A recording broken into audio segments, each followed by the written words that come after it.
ನಮಸ್ಕಾರ ಸ್ನೇಹಿತರೆ, ನಾವಿಂದು ಆರನೇ ತರಗತಿಯಿಂದ 12ನೇ ತರಗತಿವರೆಗಿನ ಜಿಯೋಗ್ರಫಿ ಅಂದರೆ ಭೂಗೋಳಶಾಸ್ತ್ರದ ಪ್ರಮುಖ 200 ಪ್ರಶ್ನೆಗಳನ್ನು ನೋಡೋಣ.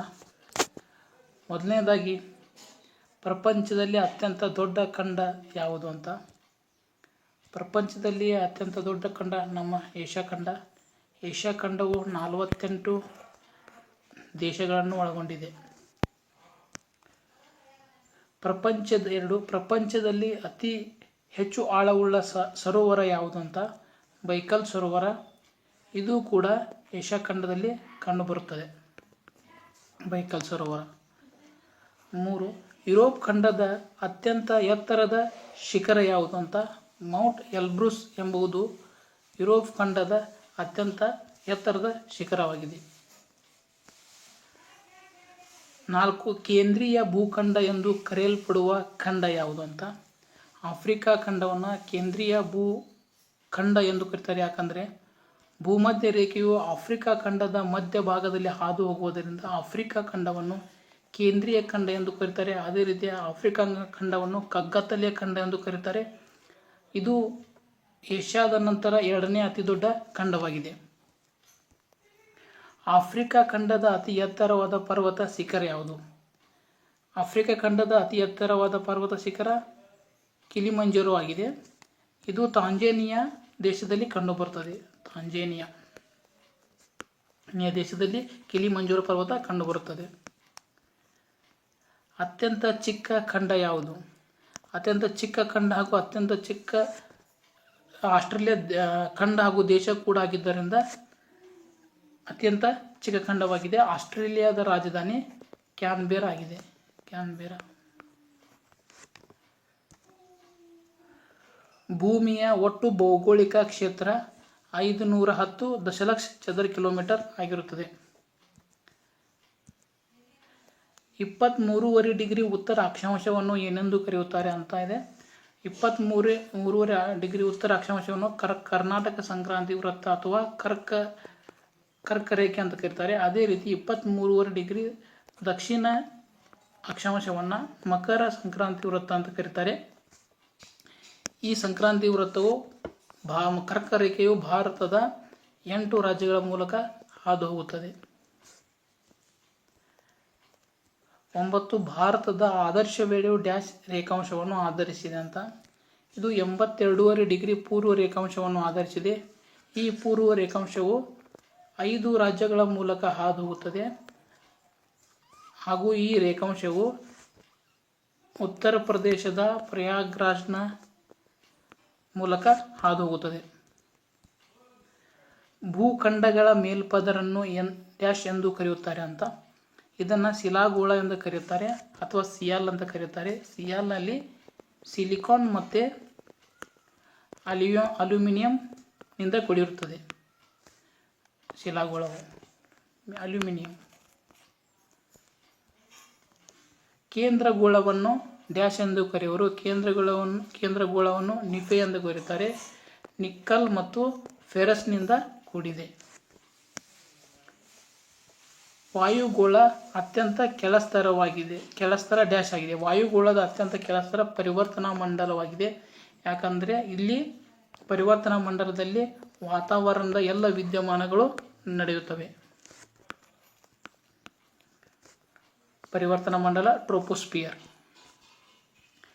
ವಾಯುವಿನ ಒತ್ತಡವನ್ನು ಅಳೆಯಲು ಬಳಸುವ ಉಪಕರಣ ಯಾವುದು ಅಂತ ಕೇಳಿದರೆ ವಾಯುಭಾರ ಮಾಪಕ ಅಥವಾ ಬ್ಯಾರೋಮೀಟರ್ ವಾಯುವಿನ ಒತ್ತಡವನ್ನು ಅಳೆಯಲು ಬಳಸುವ ಉಪಕರಣವಾಗಿದೆ. ಕರ್ನಾಟಕದ ಕಾಶ್ಮೀರ ಎಂದು ಕರೆಯಲ್ಪಡುವ ಜಿಲ್ಲೆ ಯಾವುದು. ಕೊಡಗು ಜಿಲ್ಲೆಯನ್ನು ಕರ್ನಾಟಕದ ಕಾಶ್ಮೀರ ಅಂತ ಕರೀತಾರೆ. ಯಾಕಂದರೆ ಇಲ್ಲಿ ಹೆಚ್ಚಾಗಿ ತಂಪಾದ ವಾತಾವರಣ ಇರುವುದರಿಂದ ಇದನ್ನು ಕರ್ನಾಟಕದ ಕಾಶ್ಮೀರ ಅಂತ ಕರೀತಾರೆ. ಕರ್ನಾಟಕದಲ್ಲಿ ಅತಿ ಹೆಚ್ಚು ಅರಣ್ಯ ಪ್ರದೇಶ ಹೊಂದಿರುವ ಜಿಲ್ಲೆ ಉತ್ತರ ಕನ್ನಡ ಜಿಲ್ಲೆ. ಕರ್ನಾಟಕದಲ್ಲಿರುವ ರಾಷ್ಟ್ರೀಯ ಉದ್ಯಾನವನಗಳ ಸಂಖ್ಯೆ ಎಷ್ಟು ಅಂತ ಕೇಳಿದರೆ 5 ಅಂತ. ಒಂದು ಅಂಶಿ ಅಥವಾ ಅನಸಿ ರಾಷ್ಟ್ರೀಯ ಉದ್ಯಾನವನ ನಾಗರಹೊಳೆ,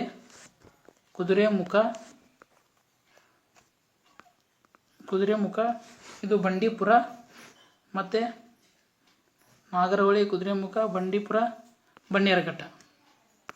ಈ 5 ರಾಷ್ಟ್ರೀಯ ಉದ್ಯಾನಗಳು ಕರ್ನಾಟಕದಲ್ಲಿವೆ.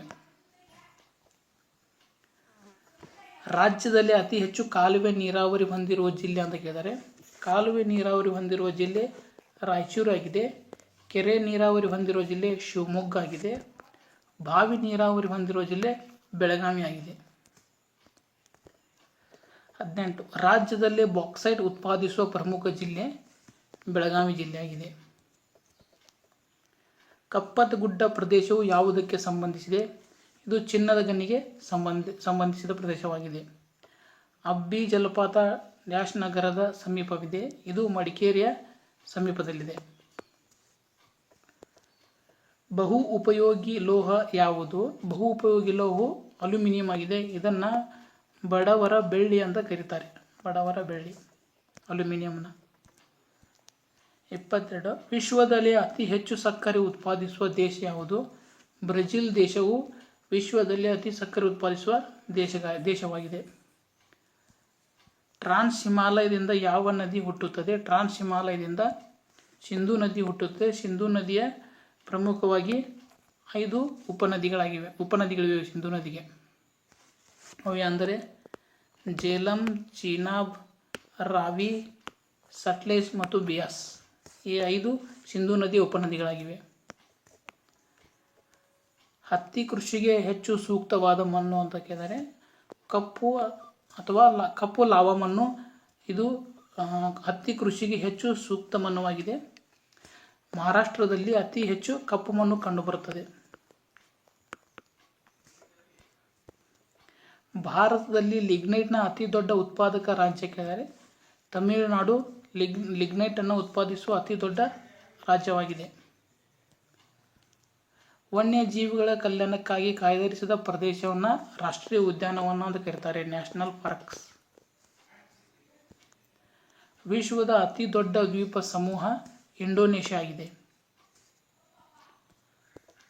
ವಿಶ್ವದ ಅತಿ ದೊಡ್ಡ ಪೆನಿನ್ಸುಲಾ ಅಂದರೆ ಪರ್ಯಾಯ ದ್ವೀಪ ಅರೇಬಿಯಾ ಆಗಿದೆ. ಅರೇಬಿಯಾ UAE ಅಂತ ಕರೀತಾರೆ, United Arab Emirates. Rohtang pass Pir ಶ್ರೇಣಿಯನ್ನು ಸಂಪರ್ಕಿಸುತ್ತದೆ ಅಂತ ಕೇಳಿದರೆ ಇದು ಮನಾಲಿ ಮತ್ತು ರೋಹ್ಟಾಂಗ್ ಪಾಸು ಮನಾಲಿ ಮತ್ತು ಲೇಹವನ್ನು ಸಂಪರ್ಕಿಸುತ್ತದೆ. ಬನಿಹಾಲ ಪಾಸ್ ಯಾವ ನದಿಗೆ ರಚಿಸಲಾಗಿದೆ ಅಂತ, ಇದನ್ನು ಸಿಂಧೂ ನದಿಗೆ ನಿರ್ಮಿಸಲಾಗಿದೆ. ಭಾರತದ ಪೂರ್ವದ ರೇಖಾಂಶ ಯಾವುದು ಅಂತ ಕೇಳಿದರೆ ಇದು ಭಾರತದ ಪೂರ್ವದ ರೇಖಾಂಶ ಅಂದರೆ ಇದು ಅರುಣಾಚಲ ಪ್ರದೇಶದ ಮೂಲಕ ಹಾದು ಹೋಗುತ್ತದೆ. 68 ಡಿಗ್ರಿ 7 ನಿಮಿಷ ಅಂದರೆ ಈಸ್ಟ್ ಅಂತ ಪೂರ್ವ.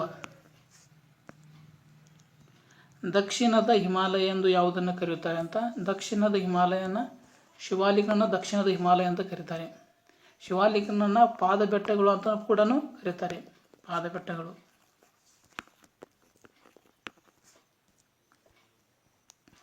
ಸಹ್ಯಾದ್ರಿಯ ಇನ್ನೊಂದು ಹೆಸರು. ಸಹ್ಯಾದ್ರಿಯನ್ನು ಕರ್ನಾಟಕದಲ್ಲಿ ಪಶ್ಚಿಮ ಘಟ್ಟಗಳು ಅಂತ ಕರೀತಾರೆ. ಇದನ್ನು ಮಹಾರಾಷ್ಟ್ರದಲ್ಲಿ ಸಹ್ಯಾದ್ರಿ ಅಂತ ಕರೀತಾರೆ. ವೆಸ್ಟರ್ನ್ ಘಾಟ್ಸ್ ಅಂತ ಇಂಗ್ಲೀಷ್ನಲ್ಲಿ ಕರೀತಾರೆ, ವೆಸ್ಟರ್ನ್ ಘಾಟ್ಸ್. ಕೊಲ್ಲೇರು ಸರೋವರ ಯಾವ ಸ್ಥಳದಲ್ಲಿದೆ? ಇದು ಆಂಧ್ರ ಪ್ರದೇಶದಲ್ಲಿ ಕಂಡುಬರುತ್ತದೆ. ಏಷ್ಯಾದ ಅತಿ ದೊಡ್ಡ ಆಳವಿಲ್ಲದ ಸಿಹಿ ನೀರಿನ ಸರೋವರ ಅಂತ ಕೇಳಿದರೆ ಇದು ಕೊಲ್ಲೇರು ಸರೋವರ ಆಂಧ್ರ ಪ್ರದೇಶದಲ್ಲಿ ಕಂಡುಬರುತ್ತದೆ. ಮರಮುಗುವ ಬಂದರು ಯಾವ ರಾಜ್ಯದಲ್ಲಿದೆ? ಇದು ಗೋವಾ ರಾಜ್ಯದಲ್ಲಿದೆ. ಪೆರಿಯಾರ್ ನದಿ ಯಾವ ರಾಜ್ಯದ ಮೂಲಕ ಹರಿಯುತ್ತದೆ? ಇದು ಕೇರಳ ರಾಜ್ಯದ ಮೂಲಕ ಹರಿಯುತ್ತದೆ. ಸಾಸ್ತಂ ಕೋಟಾ ಸರೋವರ ಯಾವ ರಾಜ್ಯದಲ್ಲಿದೆ?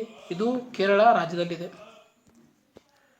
ಬಾಂಗ್ಲಾದೇಶದಲ್ಲಿ ಗಂಗಾ ನದಿಯನ್ನು ಏನೆಂದು ಕರೆಯಲಾಗುತ್ತದೆ ಅಂತ, ಗಂಗಾ ನದಿಯನ್ನು ಪದ್ಮ ಅಂತ ಕರೀತಾರೆ ಬಾಂಗ್ಲಾದೇಶನಲ್ಲಿ. ಯಾವ ನದಿಯನ್ನು ನರ್ಮದೆಯ ಹ್ಯಾಂಡ್ ಮೇಡ್ ಎಂದು ಕರೆಯಲಾಗುತ್ತದೆ? ತಪತಿ ಅಥವಾ ತಾಪಿ ನದಿಯನ್ನು ಹ್ಯಾಂಡ್ ಮೇಡ್ ಅಂತ ಕರೆಯಲಾಗುತ್ತದೆ. ಸೂರತ್ ನಗರವು ತಾಪಿ ನದಿಯ ದಂಡೆಯ ಮೇಲಿದೆ. ಭಾರತದ ಉದ್ದದ ಸರೋವರ ವೆಂಬನಾಡು ಸರೋವರ, ಇದು ಕೇರಳದಲ್ಲಿದೆ. ಮುಂದ್ರಾ ಪವರ್ ಪ್ಲಾಂಟ್ ಎಲ್ಲಿ ನೆಲೆಗೊಂಡಿದೆ? ಇದು ಕಚ್ ಗುಜರಾತ್ನಲ್ಲಿ ನೆಲೆಗೊಂಡಿದೆ. ಭೂಪೇನ್ ಹಜಾರಿಕಾ ಸೇತುವೆ ಸಂಪರ್ಕಿಸುತ್ತಿದ್ದಾರೆ. ಮೇಘಾಲಯ ಮತ್ತು ಅಸ್ಸಾಂ ಮತ್ತು ಮೇಘಾಲಯವನ್ನು ಸಂಪರ್ಕಿಸುತ್ತದೆ ಭೂಪೇನ್ ಹಜಾರಿಕಾ ಸೇತುವೆ. ಇವರಿಗೆ ಇತ್ತೀಚೆಗೆ ಭಾರತ ರತ್ನ ಪ್ರಶಸ್ತಿಯನ್ನು ನೀಡಲಾಗಿದೆ ಭೂಪೇನ್ ಹಜಾರಿಕಾ ಅವರಿಗೆ. ಪುಷ್ಪಗಳ ಕಣಿವೆ ಫ್ಲವರ್ ವ್ಯಾಲಿ ಅಂತ. ಫ್ಲವರ್ ವ್ಯಾಲಿ ಇದು ಎಲ್ಲಿ ಕಂಡುಬರುತ್ತದೆ ಅಂತ ಕೇಳಿದರೆ ಇದು ಉತ್ತರಾಖಂಡದಲ್ಲಿ ಕಂಡುಬರುತ್ತದೆ. ಭಾರತದಿಂದ ಒಟ್ಟು ಯುನೆಸ್ಕೋ ಪರಂಪರೆಗೆ ಎಷ್ಟು ತಾಣಗಳನ್ನು ಸೇರಿಕೊಂಡಿವೆ ಅಂದರೆ ಭಾರತದಿಂದ 40 ತಾಣಗಳು ಯುನೆಸ್ಕೋದ ವಿಶ್ವ ಪಾರಂಪರಿಕ ಪಟ್ಟಿಗೆ ಸೇರಿಕೊಂಡಿವೆ. ವಾಳಯಾರ್ ಅಣೆಕಟ್ಟು ಯಾವ ಜಿಲ್ಲೆಯಲ್ಲಿದೆ? ಇದು ಪಾಲಕ್ಕಾಡ್, ಕೇರಳ ರಾಜ್ಯದಲ್ಲಿದೆ. ಪಾಲಕ್ಕಾಡ್ ಜಿಲ್ಲೆಯಲ್ಲಿ. ಸೂರ್ಯನಿಂದ ಅತ್ಯಂತ ದೂರದ ಗ್ರಹ ನೆಪ್ಚೂನ್ ಆಗಿದೆ. ಸೂರ್ಯನಿಂದ ಅತ್ಯಂತ ಹತ್ತಿರವಿರುವ ಗ್ರಹ ಮರ್ಕ್ಯೂರಿ ಅಂದರೆ ಬುಧ ಗ್ರಹವಾಗಿದೆ. ಇದು ಸೂರ್ಯನಿಗೆ ಅತ್ಯಂತ ಸಮೀಪದ ಗ್ರಹವಾಗಿದೆ. ಚೀನಾದೊಂದಿಗೆ ಅತಿ ಉದ್ದದ ಗಡಿ ಹೊಂದಿರುವ ರಾಜ್ಯ ಅಂತ ಕೇಳಿದರೆ ಅರುಣಾಚಲ ಪ್ರದೇಶವು ಚೀನಾದೊಂದಿಗೆ ಅತಿ ಉದ್ದದ ಗಡಿಯನ್ನು ಹೊಂದಿದೆ. ಅರುಣಾಚಲ ಪ್ರದೇಶದ ರಾಜಧಾನಿ ಇಟಾನಗರ್ ಆಗಿದೆ. ಮ್ಯಾಕ್ಮೋಹನ್ ರೇಖೆಯು ಭಾರತದ ಯಾವ ರಾಜ್ಯದಲ್ಲಿದೆ? ಮ್ಯಾಕ್ಮೋಹನ್ ರೇಖೆಯು ಭಾರತದ ಅರುಣಾಚಲ ಪ್ರದೇಶ ರಾಜ್ಯದಲ್ಲಿ. ಇದು ಭಾರತ ಮತ್ತು ಚೀನಾದ ನಡುವಿನ ಗಡಿ ರೇಖೆಯಾಗಿದೆ. ಮ್ಯಾಕ್ಮೋಹನ್ ಗಡಿ ರೇಖೆ. ಛತ್ತೀಸ್ಗಢ ರಾಜ್ಯ ರಚನೆಯಾದ ದಿನಾಂಕ ಹೇಳಿದರೆ ನವೆಂಬರ್ 1, 2000 ಇಸ್ವಿಯಲ್ಲಿ ಛತ್ತೀಸ್ಗಢ ರಾಜ್ಯ ರಚನೆಯಾಗಿದೆ. ಭೂಮಿಯ ಸರಾಸರಿ ತಾಪಮಾನ 16 ಡಿಗ್ರಿ ಸೆಲ್ಸಿಯಸ್ ಆಗಿರುತ್ತದೆ. ಜಿಮ್ ಕಾರ್ಬೆಟ್ ರಾಷ್ಟ್ರೀಯ ಉದ್ಯಾನವನ್ನು ಡ್ಯಾಶ್ ರಕ್ಷಿಸಲು ಸ್ಥಾಪಿಸಲಾಯಿತು. ಜಿಮ್ ಕಾರ್ಬೆಟ್ ನ್ಯಾಷನಲ್ ಪಾರ್ಕ್ನ ಬೆಂಗಾಲದ ಹುಲಿಗಳನ್ನು ರಕ್ಷಿಸಲು ಸ್ಥಾಪಿಸಲಾಯಿತು. Jim Corbett. ಒಂದು ಕೊಂಬಿನ ಗೆಂಡಾಮೃಗಗಳು ಎಲ್ಲಿ ಕಂಡುಬರುತ್ತವೆ? ಇವು ಕಾಜಿರಂಗ ನ್ಯಾಷನಲ್ ಪಾರ್ಕ್ನಲ್ಲಿ ಕಂಡುಬರುತ್ತವೆ. ಕಾಜಿರಂಗ ನ್ಯಾಷನಲ್ ಪಾರ್ಕ್ ಅಸ್ಸಾಂನಲ್ಲಿದೆ. ಭಾರತದಲ್ಲಿ ಅತಿ ಹೆಚ್ಚು ಮೈಕಾ ಉತ್ಪಾದಿಸುವ ರಾಜ್ಯ ಆಂಧ್ರ ಪ್ರದೇಶ ಆಗಿರುತ್ತದೆ. 56. ಕಾರಾಕೋರಂ ಶ್ರೇಣಿಯ ಅತಿ ಎತ್ತರದ ಬಿಂದು ಅಥವಾ ಶಿಖರ ಕೇಳಿದ್ದಾರೆ. ಕಾರಾಕೋರಂ ಶ್ರೇಣಿಯ ಅತ್ಯಂತ ಎತ್ತರ ಶಿಖರ ಮೌಂಟ್ K2. ಇದನ್ನು ಮೌಂಟ್ ಆಸ್ಟಿನ್ ಗಾಡ್ವಿನ್ ಅಂತ ಕರೀತಾರೆ. ಮೌಂಟ್ ಗಾಡ್ವಿನ್ ಆಸ್ಟಿನ್ ಅಂತ ಕರೀತಾರೆ. K2. ಭಾರತದ ಪೂರ್ವ ಭಾಗದಲ್ಲಿರುವ ಪರ್ವತ ಶ್ರೇಣಿಗಳು ಪೂರ್ವಾಂಚಲ ಆಗಿರ್ತವೆ. ನರ್ಮದಾ ನದಿಯ ಇಂದಿರಾ ಸಾಗರ್ ಅಣೆಕಟ್ಟು ಇರುವ ರಾಜ್ಯ ಕೇಳಿದ್ದಾರೆ. ಇಂದಿರಾ ಸಾಗರ್ ಅಣೆಕಟ್ಟು ನರ್ಮದಾ ನದಿ ಮೇಲೆ ನಿರ್ಮಿಸಲಾಗಿದೆ. ಇದು ಮಧ್ಯಪ್ರದೇಶದಲ್ಲಿ ಕಂಡುಬರುತ್ತದೆ. ಚಮೇರಾ ಹೈಡ್ರೋ ಎಲೆಕ್ಟ್ರಿಕ್ ಪ್ರಾಜೆಕ್ಟ್ ಎಲ್ಲಿದೆ ಅಂತ? ಇದು ಹಿಮಾಚಲ ಪ್ರದೇಶದಲ್ಲಿದೆ. HP ಹಿಮಾಚಲ ಪ್ರದೇಶ. ಯಾವ ಭಾರತೀಯ ರಾಜ್ಯವು ನೇಪಾಳವನ್ನು ಭೂತಾನ್ನಿಂದ ಪ್ರತ್ಯೇಕಿಸುತ್ತದೆ?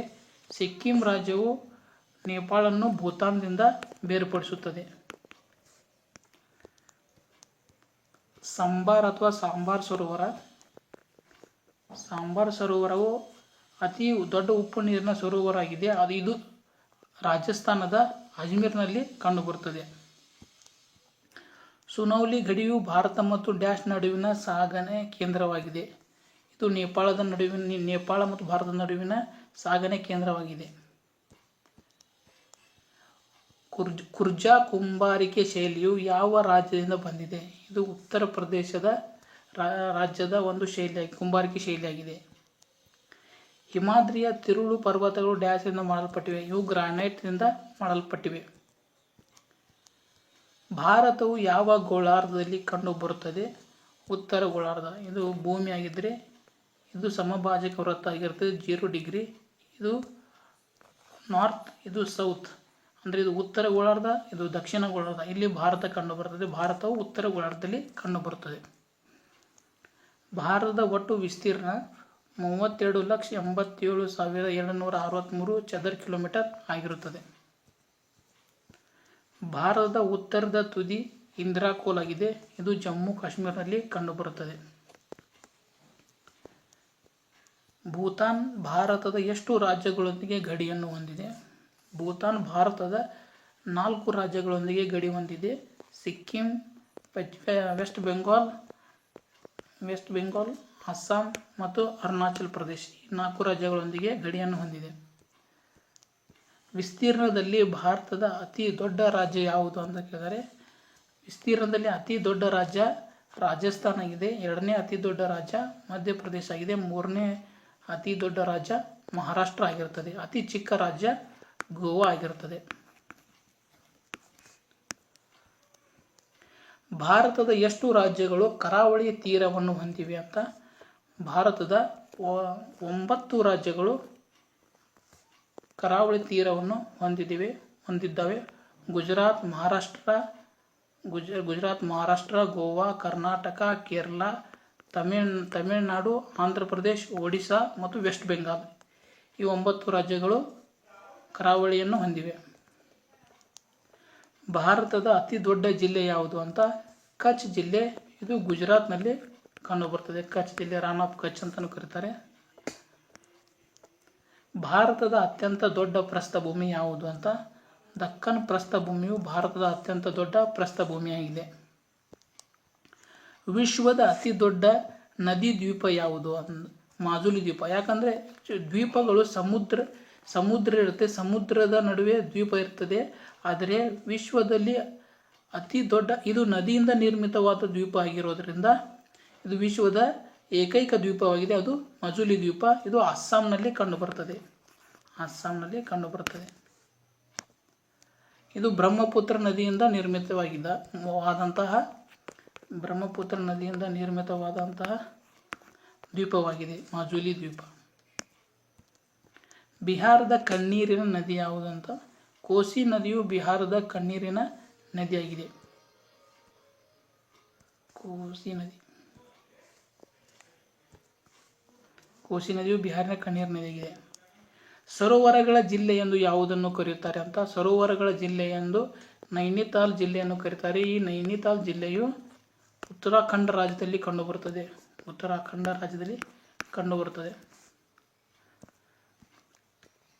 ಭಾರತ ಮತ್ತು ಶ್ರೀಲಂಕಾವನ್ನು ಬೇರ್ಪಡಿಸುವ ರೇಖೆ ಯಾವುದು ಕೇಳಿದರೆ, ಪಾಕ್ ಜಲಸಂಧಿ ಅಥವಾ ಪಾಕ್ ಸ್ಟ್ರೇಟ್ನ ಭಾರತ ಮತ್ತು ಶ್ರೀಲಂಕಾವನ್ನು ಬೇರ್ಪಡಿಸುವ ರೇಖೆಯಾಗಿದೆ, ಜಲಸಂಧಿಯಾಗಿದೆ.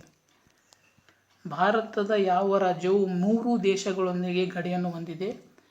ಸಿಕ್ಕಿಂ ರಾಜ್ಯವು ನೇಪಾಳ, ಭೂತಾನ್ ಮತ್ತು ಚೀನಾ ಈ 3 ದೇಶಗಳೊಂದಿಗೆ ಗಡಿಯನ್ನು ಹೊಂದಿದೆ. ಅರಾವಳಿ ಪರ್ವತ ಶ್ರೇಣಿಯು ಯಾವ ರಾಜ್ಯದಲ್ಲಿ ಕಂಡುಬರುತ್ತವೆ? ಅರಾವಳಿ ಪರ್ವತ ಶ್ರೇಣಿಯು ರಾಜಸ್ಥಾನ್ ರಾಜ್ಯದಲ್ಲಿ ಕಂಡುಬರುತ್ತವೆ.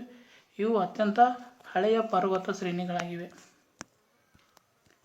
ದಕ್ಷಿಣ ಭಾರತದ ಅತ್ಯಂತ ಎತ್ತರದ ಶಿಖರ ಅಣ್ಣೈಮುಡಿ ಶಿಖರ ಆಗಿದೆ. ದಕ್ಷಿಣ ಭಾರತದಲ್ಲಿ ಅತಿ ಎತ್ತರದ ಶಿಖರ ಅಣ್ಣೈಮುಡಿ ಶಿಖರ ಆಗಿದೆ. ಭಾರತವನ್ನು ಉತ್ತರ ಮತ್ತು ದಕ್ಷಿಣ ಭಾರತ ಎಂದು 2 ಭಾಗಗಳನ್ನಾಗಿ ಮಾಡುವ ಪರ್ವತ ಶ್ರೇಣಿ ಯಾವುದು ಅಂತ ಕೇಳಿದರೆ, ವಿಂಧ್ಯ ಪರ್ವತ ಶ್ರೇಣಿಯು ಭಾರತವನ್ನು ದಕ್ಷಿಣ ಭಾರತ ಮತ್ತು ಉತ್ತರ ಭಾರತವನ್ನಾಗಿ ಬೇರ್ಪಡಿಸುತ್ತವೆ ವಿಂಧ್ಯ ಪರ್ವತ ಶ್ರೇಣಿಗಳು. ಭಾರತದ ರಾಷ್ಟ್ರೀಯ ಜಲಪ್ರಾಣಿ ಯಾವುದು? ಗಂಗಾ ನದಿಯ ಡಾಲ್ಫಿನ್ ಭಾರತದ ರಾಷ್ಟ್ರೀಯ ಜಲಪ್ರಾಣಿಯಾಗಿದೆ.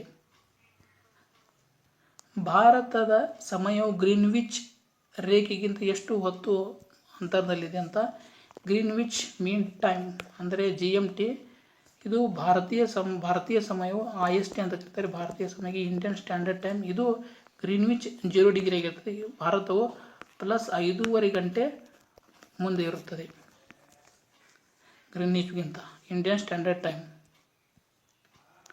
ಭಾರತ ಮತ್ತು ನೇಪಾಳದ ನಡುವೆ ಯಾವ ನದಿಯು ಗಡಿಯನ್ನು ಹೊಂದಿದೆ? ಕಾಳಿ ನದಿಯು ಭಾರತ ಮತ್ತು ನೇಪಾಳ ನಡುವೆ ಗಡಿಯನ್ನು ಹೊಂದಿದೆ, ಕಾಳಿ ರಿವರ್. ಇದು ವಿಶ್ವದ ಅತಿ ದೊಡ್ಡ ನೀರಾವರಿ ಕಾಲುವೆಯಾಗಿದೆ ಅಂತ, ಇಂದಿರಾ ಗಾಂಧಿ ಕಾಲುವೆ. ಇದು ರಾಜಸ್ಥಾನದಲ್ಲಿ ಕಂಡುಬರುತ್ತದೆ. ರಾಜಸ್ಥಾನ್. ಗಂಗಾ ನದಿಯ ಯಾವ ಉಪನದಿಯು ಉತ್ತರ ಅಭಿಮುಖವಾಗಿ ಹರಿಯುತ್ತದೆ? ಸೋನ್ ನದಿಯು ಗಂಗಾ ನದಿಯ ಉಪನದಿಯಾಗಿದ್ದು ಇದು ಉತ್ತರ ಅಭಿಮುಖವಾಗಿ ಹರಿಯುತ್ತದೆ. ಏಷ್ಯಾದ ಅತ್ಯಂತ ಹಳೆಯ ತೈಲ ಉತ್ಪಾದನೆ ಪ್ರದೇಶ 1936ರಿಂದ ಯಾವ ನಗರದಲ್ಲಿ ಆರಂಭಗೊಂಡಿದೆ ಅಂತ, ಇದು ದಿಗ್ಬಾಯ್ನಲ್ಲಿ ಆರಂಭಗೊಂಡಿದೆ. ದಿಗ್ಬಾಯ್ ಅಸ್ಸಾಂನಲ್ಲಿದೆ. ಇದನ್ನು ಬಿಟ್ಟರೆ ಭಾರತದ ಬಾಂಬೆ ಹೈ ಎಂಬಲ್ಲಿ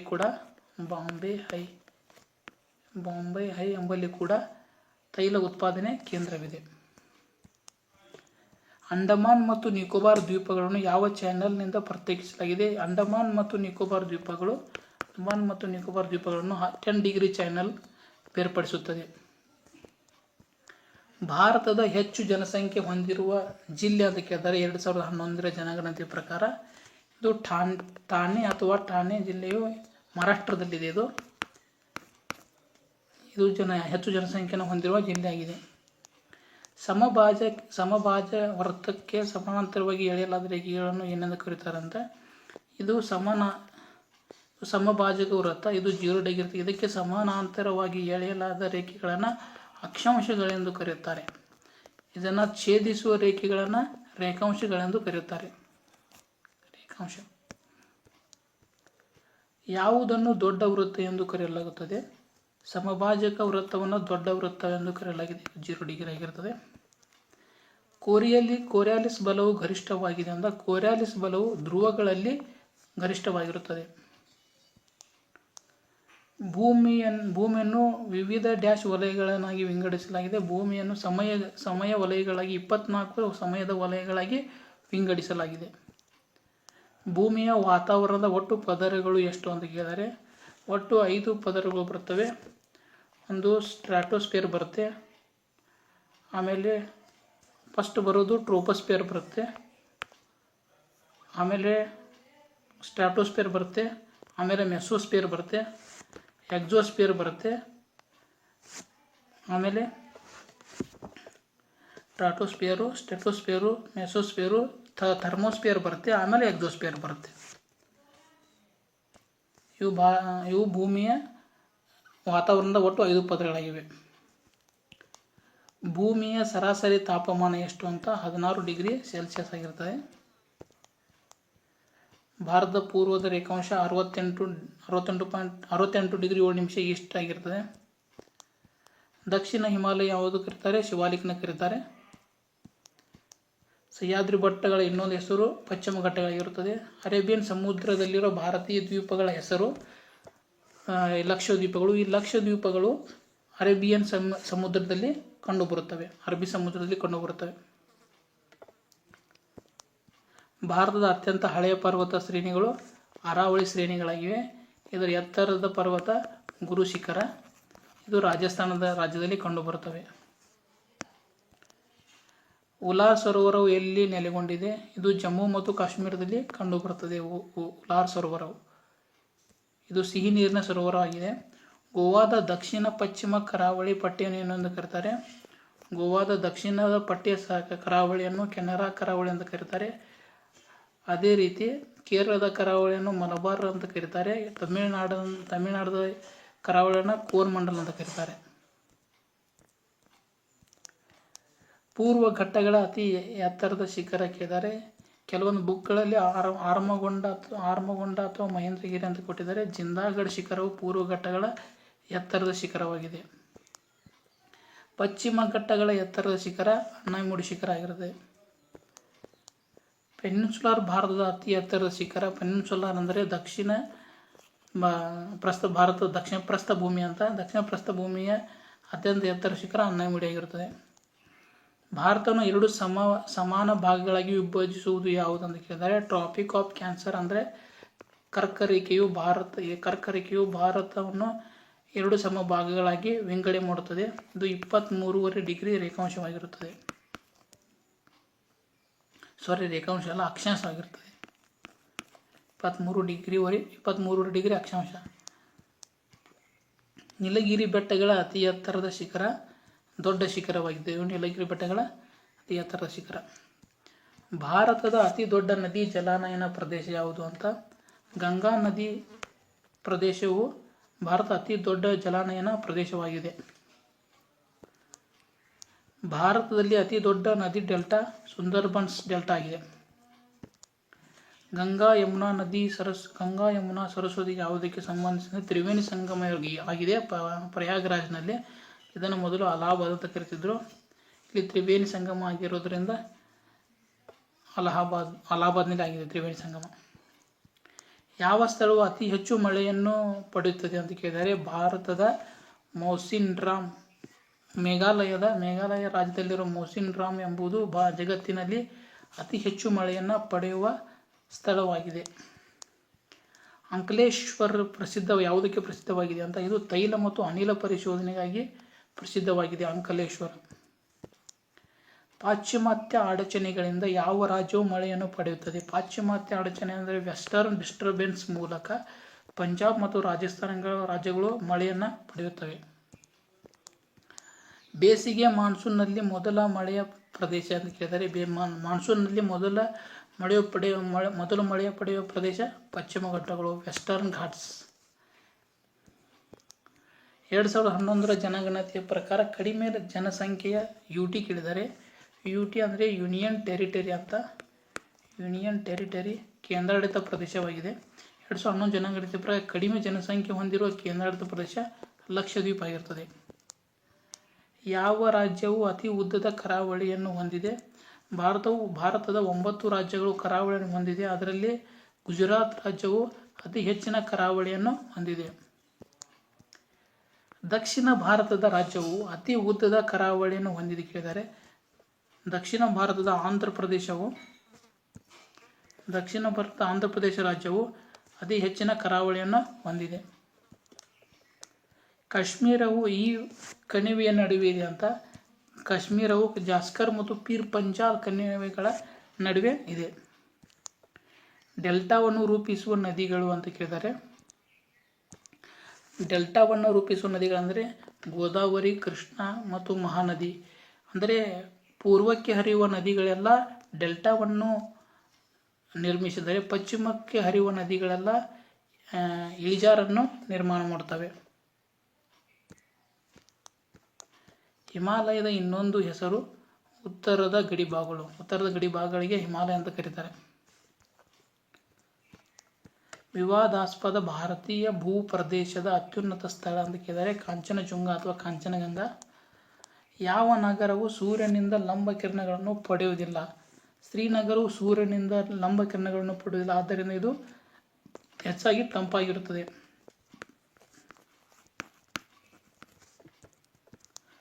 ಡ್ಯೂರಾಂಡ್ ಲೈನ್ ಪ್ರತ್ಯೇಕಿಸುತ್ತದೆ ಕೇಳ್ತಾರೆ. ಡ್ಯೂರಾಂಡ್ ಲೈನವು ಪಾಕಿಸ್ತಾನ ಮತ್ತು ಅಫ್ಘಾನಿಸ್ತಾನವನ್ನು ಬೇರ್ಪಡಿಸುವುದು ಅಷ್ಟೇ ಅಲ್ಲದೆ ಭಾರತ ಮತ್ತು ಅಫ್ಘಾನಿಸ್ತಾನವನ್ನು ಕೂಡ ಡ್ಯೂರಾಂಡ್ ರೇಖೆಯು ಬೇರ್ಪಡಿಸುತ್ತದೆ. ಡಂಕನ್ ಪಾಸ್ ಪ್ರತ್ಯೇಕಿಸುವುದು ಕೇಳಿದರೆ ಇದು ದಕ್ಷಿಣ ಮತ್ತು ಚಿಕ್ಕ ಅಂಡಮಾನವನ್ನು ಡಂಕನ್ ಪಾಸ್ ಅಥವಾ ಡಂಕನ್ ಪ್ಯಾಸೇಜ್ ಪ್ರತ್ಯೇಕಿಸುತ್ತದೆ. ಭಾರತದ ಅವಳಿ ನಗರಗಳನ್ನು ಹೆಸರಿಸಿ ಅಂತ ಕೇಳಿದರೆ ಭಾರತದ ಅವಳಿ ನಗರಗಳು ಹೈದರಾಬಾದ್ ಮತ್ತು ಸಿಕಂದರಾಬಾದ್ ಆಗಿದೆ. ಅದೇ ರೀತಿ ಕರ್ನಾಟಕದ ಅವಳಿ ನಗರಗಳು ಹುಬ್ಬಳ್ಳಿ ಮತ್ತು ಧಾರವಾಡ ಆಗಿರ್ತದೆ. ಧಾರವಾಡ. ಭಾರತದ ಸಕ್ಕರೆಯ ಬಟ್ಟಲು ಅಂತ ಕರೀತಾರೆ ಉತ್ತರ ಪ್ರದೇಶ. ಯಾಕಂದರೆ ಇದು ಕಬ್ಬು ಉತ್ಪಾದನೆಯಲ್ಲಿ ಪ್ರಥಮ ಸ್ಥಾನದಲ್ಲಿರುವುದರಿಂದ ಇದನ್ನು ಸಕ್ಕರೆಯ ಬಟ್ಟಲು ಅಂತ ಕರೀತಾರೆ. ಭಾರತದ ಅಕ್ಕಿಯ ಬೌಲ್ ಅಂದರೆ ಭತ್ತದ ಬಟ್ಟಲು ಅಂತ ಯಾವುದನ್ನು ಕರೀತಾರೆ ಅಂತ, ಭತ್ತದ ಬಟ್ಟಲನ್ನು ಆಂಧ್ರ ಪ್ರದೇಶನ ಭತ್ತದ ಬಟ್ಟಲು ಅಂತ ಕರೀತಾರೆ. ಯಾವ ದಿನ ಭೂಮಿಗೆ ಸೂರ್ಯನು ಹತ್ತಿರದಲ್ಲಿರುತ್ತಾನೆ ಅಂತ? ಜನವರಿ 3ರಂದು ಸೂರ್ಯನು ಭೂಮಿಗೆ ಹತ್ತಿರವಾಗಿರುತ್ತಾನೆ. ಯಾವ ದೇಶವು ಗರಿಷ್ಠ ಸಮಯ ವಲಯಗಳನ್ನು ಹೊಂದಿದೆ? ಫ್ರಾನ್ಸ್ ದೇಶವು 12 ಗರಿಷ್ಠ ಸಮಯ ವಲಯಗಳನ್ನು ಹೊಂದಿದೆ.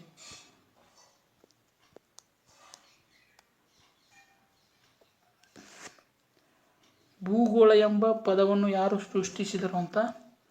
ಎರಾಟೋಸ್ಥೆನೀಸನು ಭೂಗೋಳ ಎಂಬ ಪದವನ್ನು ಸೃಷ್ಟಿಸ್ತಾನೆ. ಅಷ್ಟೇ ಅಲ್ಲದೆ ಎರಾಟೋಸ್ಥೆನೀಸನಿಗೆ ಭೂಗೋಳದ ಪಿತಾಮಹ ಅಂತಲೂ ಕೂಡ ಕರೀತಾರೆ. ಕ್ಷೀರಪಥ ಗ್ಯಾಲಕ್ಸಿಯನ್ನು ಮೊದಲ ಬಾರಿಗೆ ನೋಡಿದವರು ಅಂತ? ಕ್ಷೀರಪಥ ಅಥವಾ ಹಾಲು ಹಾದಿ ಗ್ಯಾಲಕ್ಸಿ ಅಂತ ಕರೀತಾರೆ. ಹಾಲು ಹಾದಿ ಗ್ಯಾಲಕ್ಸಿ ಇದನ್ನು ಮೊದಲ ಬಾರಿಗೆ ನೋಡಿದವರು ಅದು ಕಂಡುಹಿಡಿದವರು ಗೆಲಿಲಿಯೋ ಗೆಲಿಲಿ. ಭಾರತದ ಅತಿ ಹೆಚ್ಚು ಕಾಫಿ ಉತ್ಪಾದಿಸುವ ರಾಜ್ಯ ಕರ್ನಾಟಕ ರಾಜ್ಯವಾಗಿದೆ. ಮೊದಲ ಬಾರಿಗೆ ಬಾಬಾ ಬುಡನ್ಗಿರಿಯಲ್ಲಿ ಕಾಫಿಯನ್ನು ಉತ್ಪಾದನೆ ಮಾಡಲಾಯಿತು. ಬುಡನ್ಗಿರಿ. ವಿಶ್ವದಲ್ಲಿ ಅತಿ ಹೆಚ್ಚು ಹಾಲು ಉತ್ಪಾದಿಸುವ ದೇಶ ಕೇಳಿದರೆ ಭಾರತ ದೇಶ ವಿಶ್ವದಲ್ಲಿ ಅತಿ ಹೆಚ್ಚು ಹಾಲು ಉತ್ಪಾದಿಸುವ ದೇಶವಾಗಿದೆ. ನೀಲಿ ಕ್ರಾಂತಿ ಯಾವುದಕ್ಕೆ ಸಂಬಂಧಿಸಿದೆ? ಇದು ಮೀನು ಉತ್ಪಾದನೆಗೆ ಸಂಬಂಧಿಸಿದಾಗಿದೆ. BT ಸೀಡ್ ಯಾವುದಕ್ಕೆ ಸಂಬಂಧಿಸಿದಾಗಿದೆ? ಇದು ಹತ್ತಿಗೆ ಸಂಬಂಧಿಸಿದಾಗಿದೆ. ಎರಡು ನದಿಗಳ ನಡುವಿನ ಫಲವತ್ತಾದ ಭೂಮಿಯನ್ನು ಏನೆಂದು ಕರೆಯುತ್ತಾರೆ ಅಂತ? ದೋಆಬ್ ಎಂದು ಕರೆಯುತ್ತಾರೆ. ನಾಸಿಕ್ ನಗರವು ಯಾವುದರ ದಂಡೆಯ ಮೇಲಿದೆ? ನಾಸಿಕ್ ನಗರವು ಗೋದಾವರಿ ನದಿಯ ದಂಡೆಯ ಮೇಲಿದೆ. ಗೋದಾವರಿ ನದಿಯು ನಾಸಿಕ್ನ ಸಮೀಪ ತ್ರಿಂಬಕ ಎಂಬಲ್ಲಿ ಉಗಮ ಹೊಂದುತ್ತದೆ. ಭಾರತದಲ್ಲಿ ಯಾವ ನದಿಯನ್ನು ತೆರೆದ ಒಳಚರಂಡಿ ಎಂದು ಕರೆಯಲಾಗುತ್ತದೆ? ಯಮುನಾ ನದಿಯು ತೆರೆದ ಒಳಚರಂಡಿ ಎಂದು ಕರೀತಾರೆ. ಯಾಕಂದರೆ ತುಂಬ ಅದು ಕಲುಷಿತವಾಗಿದೆ. ಸುಂದರ್ಬನ್ಸ್ ಅರಣ್ಯವನ್ನು ಹೀಗೆಂದು ಕರೀತಾರೆ. ಸುಂದರ್ಬನ್ಸ್ ಅರಣ್ಯವನ್ನು ಮ್ಯಾಂಗ್ರೋವ್ ಕಾಡುಗಳು ಅಥವಾ ಮ್ಯಾಂಗ್ರೋವ್ ಅರಣ್ಯ ಎಂದು ಕೂಡ ಕರೀತಾರೆ. ಸುಲ್ತಾನ್ಪುರ್ ಪಕ್ಷಿಧಾಮ ಎಲ್ಲಿ ನೆಲೆಗೊಂಡಿದೆ? ಇದು ಹರಿಯಾಣದಲ್ಲಿದೆ. ಸುಲ್ತಾನ್ಪುರ್ ಪಕ್ಷಿಧಾಮ. ಭಾರತೀಯ ಉಪಖಂಡವು ಒಂದು ಭಾಗವಾಗಿದೆ. ಭಾರತೀಯ ಉಪಖಂಡವು ಗೊಂಡ್ವಾನಾ ಲ್ಯಾಂಡ್ ಅಂದರೆ ಗೊಂಡ್ವಾನಾ ಭೂಪ್ರದೇಶದ ಒಂದು ಭಾಗವಾಗಿದೆ. ಭಾರತೀಯ ಉಪಗ್ರಹ ಉಡಾವಣಾ ಕೇಂದ್ರ ಯಾವುದು? ಶ್ರೀಹರಿಕೋಟ. ಶ್ರೀಹರಿಕೋಟವು ಆಂಧ್ರಪ್ರದೇಶದಲ್ಲಿ ಇದೆ. ಬಾಬಾ ಪರಮಾಣು ಸಂಶೋಧನಾ ಕೇಂದ್ರ ಯಾವುದು? ಚೆನ್ನೈನಲ್ಲಿದೆ. ಹೋಮಿಯೋ ಜಹಾಂಗೀರ್ ಬಾಬಾ ಸಂಶೋಧನಾ ಕೇಂದ್ರ. ಸರೋವರಗಳ ಅಧ್ಯಯನವನ್ನು ಏನೆಂದು ಕರೆಯಲಾಗುತ್ತದೆ? ಲಿಮ್ನಾಲಜಿ ಅಂತ ಕರೀತಾರೆ ಸರೋವರಗಳ ಅಧ್ಯಯನವನ್ನು. ಗ್ರೇಟರ್ ಹಿಮಾಲಯದ ಇನ್ನೊಂದು ಹೆಸರು ಹಿಮಾದ್ರಿ ಆಗಿದೆ. ಹಿಮಾದ್ರಿ, ಹಿಮಾಚಲ್ ಮತ್ತು ಶಿವಾಲಿಕ್ 3 ಭಾಗಗಳು. ಹಿಮಾಚಲ್, ಶಿವಾಲಿಕ್. ಸಾತ್ಪುರದ ರಾಣಿ ಎಂದು ಯಾವುದನ್ನು ಕರೆಯುತ್ತಾರೆ? ಪಂಚಮರ್ಹಿಯನ್ನು ಸಾತ್ಪುರದ ರಾಣಿ ಎಂದು ಕರೆಯುತ್ತಾರೆ. ಪಂಚಮರ್ಹಿ. ಲೋನಾರ್ ಸರೋವರ ಯಾವ ಸ್ಥಳದಲ್ಲಿದೆ? ಮಹಾರಾಷ್ಟ್ರದಲ್ಲಿದೆ. ಇದು ಉಲ್ಕೆಗಳಿಂದ ನಿರ್ಮಾಣವಾಗಿದೆ. ಮಹಾರಾಷ್ಟ್ರದ ಲೋನಾರ್ ಸರೋವರ. ಯಾವ ಯುಟಿ ಅಥವಾ ಯಾವ ಕೇಂದ್ರಾಡಳಿತ ಪ್ರದೇಶವು ಕಡಿಮೆ ಲಿಂಗಾನುಪಾತವನ್ನು ಹೊಂದಿದೆ? ಚಂಡೀಗಢ. ಇದು ಪಂಜಾಬ್ ಮತ್ತು ಹರಿಯಾಣ ರಾಜ್ಯಗಳ ರಾಜಧಾನಿಯಾಗಿದೆ. ಚಂಡೀಗಢ ಕಡಿಮೆ ಲಿಂಗಾನುಪಾತವನ್ನು ಹೊಂದಿದೆ. ಹೆಚ್ಚು ಲಿಂಗಾನುಪಾತವನ್ನು ಹೊಂದಿದ ರಾಜ್ಯ ಕೇರಳ ಆಗಿದೆ. ವಿಶ್ವದ ಅತಿ ಹೆಚ್ಚು ಗುರುತ್ವಾಕರ್ಷಣೆಯ ಅಣೆಕಟ್ಟು ಭಾಕ್ರಾನಂಗಲ್ ಅಣೆಕಟ್ಟಾಗಿದೆ. ಭಾಕ್ರಾನಂಗಲ್ ಅಣೆಕಟ್ಟನ್ನು ಸಟ್ಲೇಜ್ ನದಿಗೆ ನಿರ್ಮಾಣ ಮಾಡಲಾಗಿದೆ. ಸಟ್ಲೇಜ್. ಭಾರತದಲ್ಲಿ ಅತಿ ಉದ್ದದ ಅಣೆಕಟ್ಟು ಹೀರಾಕುಡ್ ಅಣೆಕಟ್ಟಾಗಿದೆ. ಭಾರತದ ಅತಿ ಎತ್ತರದ ಅಣೆಕಟ್ಟು ತೆಹರಿ ಅಣೆಕಟ್ಟಾಗಿದೆ. ಇದು ಭಾಗೀರಥಿ ನದಿಗೆ ನಿರ್ಮಿಸಲಾಗಿದೆ. ಉತ್ತರಾಖಂಡ ರಾಜ್ಯದಲ್ಲಿದೆ. ಇದು ಉತ್ತರಾಖಂಡ.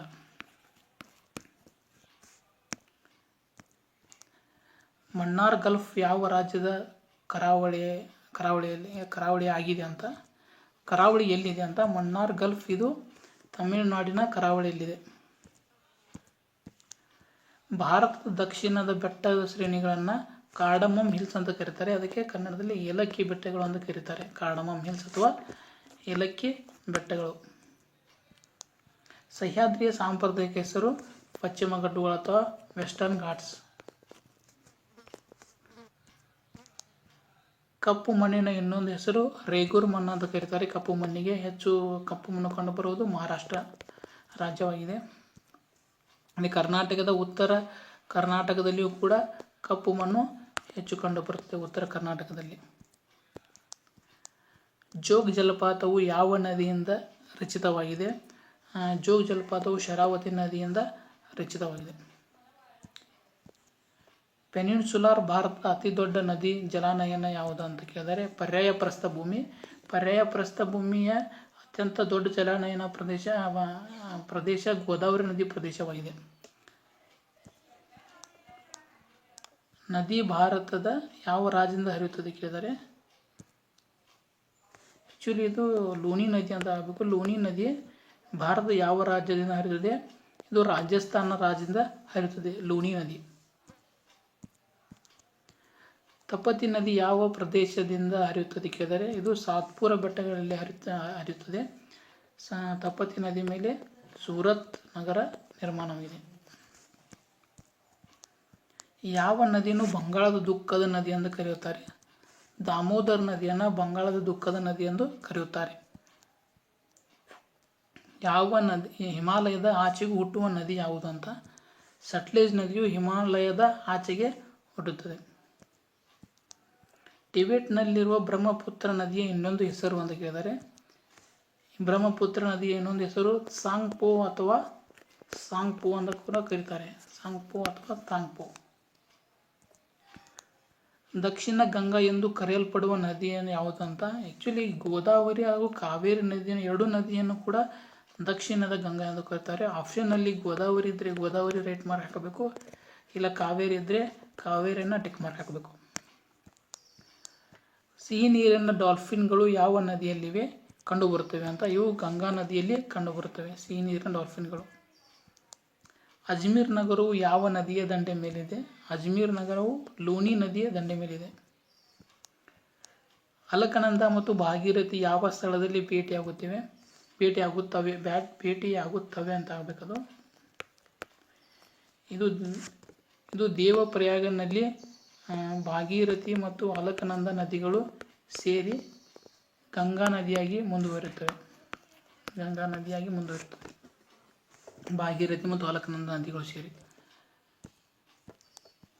ಸಾಗರದಲ್ಲಿ ಅತಿ ಹೆಚ್ಚು ಕರಗಿದ ಅಯಾನು ಯಾವುದಂತ? ಕ್ಲೋರಿನ್ ಆಗಿದೆ. ರಾಷ್ಟ್ರೀಯ ಜಲಮಾರ್ಗ 1 ಯಾವ ನದಿಯ ಮೇಲೆ ನಿರ್ಮಿಸಲಾಗಿದೆ? ಗಂಗಾ ನದಿಯ ಮೇಲೆ ನಿರ್ಮಿಸಲಾಗಿದೆ. ಹಿರಾಕುಡ್ ಅಣೆಕಟ್ಟನ್ನು ಯಾವ ನದಿಗೆ ನಿರ್ಮಿಸಲಾಗಿದೆ ಅಂದರೆ, ಹಿರಾಕುಡ್ ಅಣೆಕಟ್ಟನ್ನು ಮಹಾನದಿಗೆ ನಿರ್ಮಿಸಲಾಗಿದೆ. ಭಾರತದ ಸಂಶೋಧನಾ ಕೇಂದ್ರ ದಕ್ಷಿಣ ಗಂಗೋತ್ರಿ ಎಲ್ಲಿದೆ ಅಂತ? ಇದು ಅಂಟಾರ್ಟಿಕಾದಲ್ಲಿದೆ.